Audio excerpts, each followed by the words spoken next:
Book of Chronicles, chapter 24. This chapter shows us both the blessing of godly influence and the danger of turning away from the Lord. King Joash begins his reign faithfully, while Jehoiada the priest is alive to guide him. The temple is repaired, worship is restored, and the nation experiences renewal. But after Jehoiada dies, Joash listens to ungodly leaders instead of remaining faithful to God. This chapter reminds us that our relationship with the Lord must become our own and not depend entirely on someone else's faith. Joash was 7 years old when he became king, and he reigned in Jerusalem for 40 years. His mother's name was Zibiah, and she was from Beersheba. Joash did what was right in the eyes of the Lord all the days of Jehoiada the priest. Jehoiada chose 2 wives for Joash, and he became the father of sons and daughters. After some time, Joash decided to restore the house of the Lord. He gathered the priests and Levites and told them to go throughout the towns of Judah and collect the tax required by the law of Moses for the upkeep and repair of the temple. He instructed them to do it quickly, but the Levites did not act immediately. So the king summoned Jehoiada, the chief priest, and asked why the Levites had not collected the tax that Moses, the servant of the Lord, had commanded Israel to bring for the tent of the covenant. The sons of Athaliah, that wicked woman, had broken into the house of God and had even used the sacred things from the temple for the worship of the Baals. Then the king ordered that a chest be made and placed outside the gate of the house of the Lord.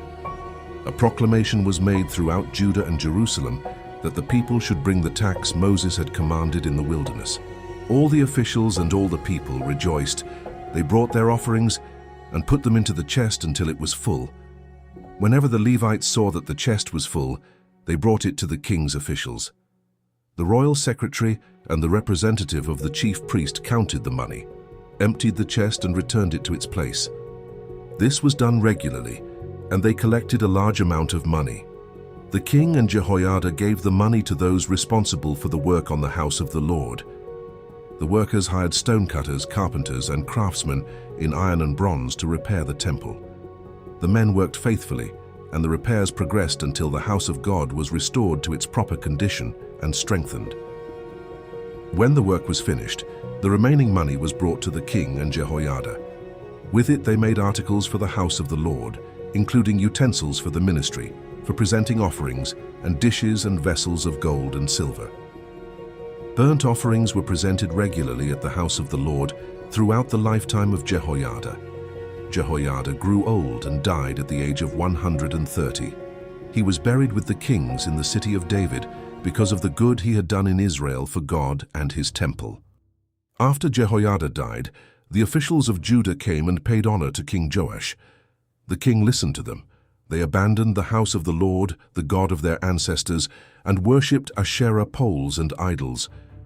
Because of their guilt, God's wrath came upon Judah and Jerusalem.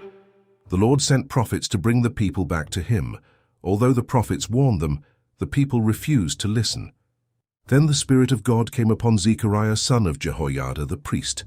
Standing before the people, he said, "This is what God says. Why do you disobey the Lord's commands? You will not prosper. Because you have forsaken the Lord, he has forsaken you." But the people conspired against Zechariah. At the king's command, they stoned him to death in the courtyard of the house of the Lord. King Joash forgot the kindness that Jehoiada, Zechariah's father, had shown him, and instead killed his son. As Zechariah was dying, he said, "May the Lord see this and call you to account." At the turn of the year, the army of Aram marched against Judah.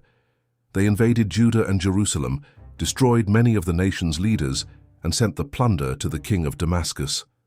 Although the Aramean army came with only a small number of men, the Lord gave them victory over Judah's much larger army, because Judah had abandoned the Lord, the God of their ancestors.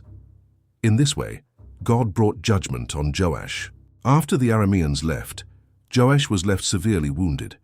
His own officials conspired against him because he had murdered the son of Jehoiada the priest. They killed him while he lay in bed. He died and was buried in the city of David, but he was not buried in the tombs of the kings. The men who conspired against him were Zabad's son of Shemith, the Ammonite woman, and Jehozabad's son of Shimrith, the Moabite woman. The accounts of Joash's sons, the many prophecies against him, and the record of the restoration of the temple are written in the commentary on the Book of the Kings. His son Amaziah became king in his place. Lesson of the day.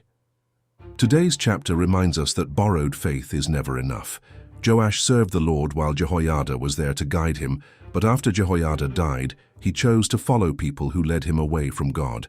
Instead of listening to the prophets God sent, he rejected them, even killing Zechariah, the son of the man who had saved his life.